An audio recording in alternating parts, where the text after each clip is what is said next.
The Gray Man. Man, what an overly generic yet actually surprisingly fun movie. I know I might be in the minority on this one in some cases, but surprisingly, I didn't dislike this movie. I didn't dislike the movie like the critics did, and I kind of like the movie like the audiences do. And so suffice to say, you will get an interesting review out of me for this one. And also, I know I am very late on this one, and I apologize. I just got back from a 10-day vacation in Europe, and so that's why this is coming out now. Also, like I do every review for a new movie or show, disclaimer, but no, this movie does not have any politics in it. Sorry, just have to say that at this point for every movie. I feel like I have to get that out of the way. So this is Netflix's newest film that they have brought to their own streaming service that they worked on themselves. And so usually when we think of Netflix movies, they aren't necessarily the greatest things in the world. And to this day, I don't know if we've actually gotten a great Netflix movie, yet sadly, while I don't think this movie hits that mark, I still thought it was thoroughly entertaining and fun. But on the other side, I do think it is still one of the most generic action films I think I've ever seen.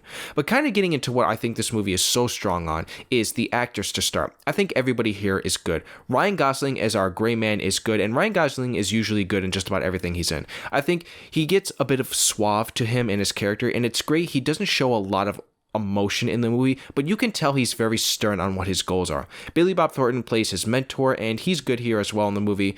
And weirdly enough, as it is, I didn't think I'd ever see the day, but this movie also features two of my current celebrity crushes in Ana de Armas and Jessica Henwick.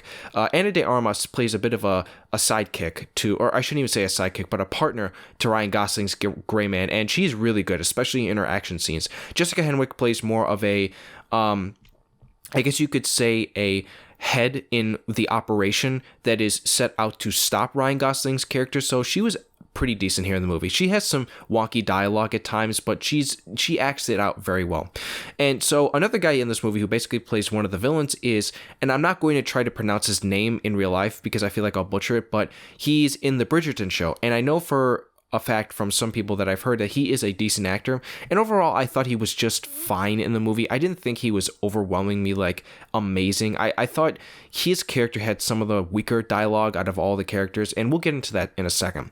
But when it comes to performances to round out the cast, we cannot go without talking about Chris Evans as the character of Lloyd, who is the main villain. I'm telling you, man, Chris Evans can just do no wrong. I thought he was hysterical and just so fun to watch in this movie. His dialogue paired up to what his character does is so brilliant. And of course, him being directed by the Russo brothers in particular, I mean, of course, we should expect that.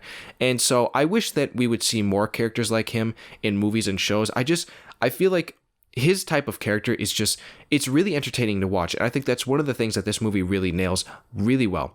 Another thing I actually really liked about the movie, and again, talking about the Russo brothers, is that it's competently shot and directed.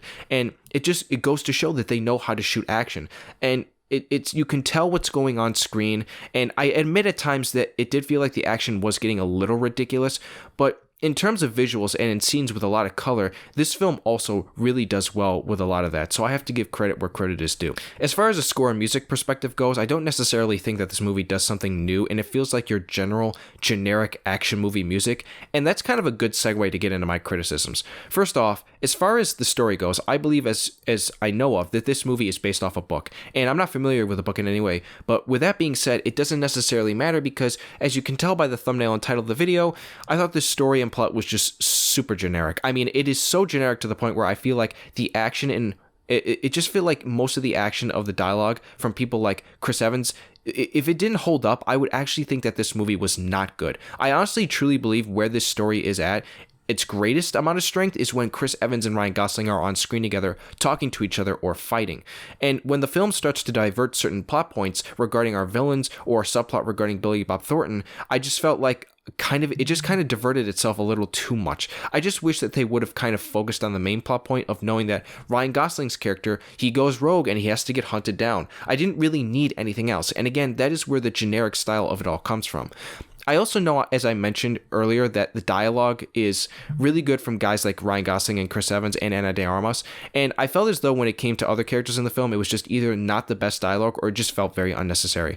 Chris Evans has really good dialogue in this movie, but in particular, there's one line, which you've seen in the trailer, where he's talking about making an omelet and killing people, and it just makes no sense at all. You want to make an omelet? You got to kill some people.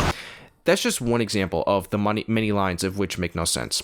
Also, our main villain, that's not Chris Evans, whose name I can't pronounce in real life, I thought he was very weak, and honestly, there's just really not much to him, and again, he just feels very generic. They tried to do something with him, and to see if it went somewhere with some hints, but they did nothing with it in the end.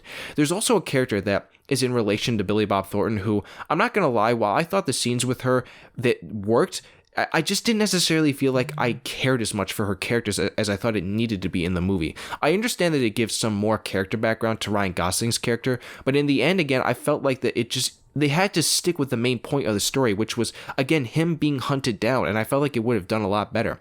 That's what a movie like the John Wick films, at least the last two, strive so well on. Basically, the entire plot of the second and third film for John Wick is just basically him being hunted down by assassins and hitman, and it doesn't let you up and it doesn't give you a chance to breathe. No side plots involved that didn't revolve around any of the main story point. Also, I do feel as though the ending of the movie gets a little messy with motivations coming from certain characters, as though at some point it felt like a lot of things flip-flopped with one another and I couldn't follow along. But overall, though, I feel like those are all my main criticisms of the movie, and again, I might be in the minority on this one, but I just liked the movie. I didn't hate it and I didn't love it. I'm definitely not on the side of the critics where they are not as much on its side, and I'm also kind of on the side of the audiences where they sort of liked it. But now we get to the part where it is of most importance, and that is wanting to hear from you all. If you have seen the movie, let me know your thoughts on it down below in the comment section, and if you enjoy this review and you want to see more, be sure to hit that like button, and if you are new to the channel, hit that subscribe button. I would greatly appreciate it. I hope you all have a great weekend. I've got a review for Sonic the Hedgehog 2 and Morbius coming soon, so stay tuned for that. I will see you all in the next review.